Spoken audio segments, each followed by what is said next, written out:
ఇల్లు గురించి ఏమున్నది, మనం కరెక్ట్ ఉండక ఇల్లు చిన్నగా ఉంటే ఏమున్నది, పెద్దగా ఉంటే ఏమున్నది.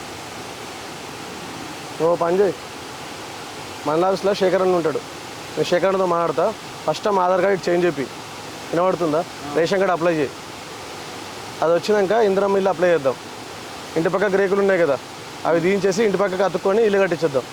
ఏమి అట్లా ఇల్లు కట్టుకొని సపరేట్ సంసారం పెడితే నినాక మొన్న పిల్లలు వచ్చి సపరేట్ సంసారం పెడుతుందని చెప్పేసి అట్లా నలుగురిలో బదలంగామా మళ్ళీ.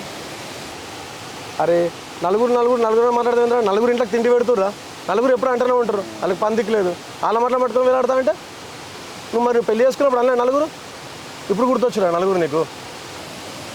ఏందో ఏమని నాకైతే మనం చిన్న ఉన్నప్పుడే మంచిగా అనిపించింది. ఏంది లొల్లేంది, పెళ్ళిలేంది, అమ్మకు గొడవలేంది, ఇదంతా ఏందో నాకు అర్థమవుతుంది. నువ్వేం మనసులో పెట్టుకోకు కానీ ఆమెకు నువ్వే నచ్చ చెప్పు, అర్థమవుతుందా?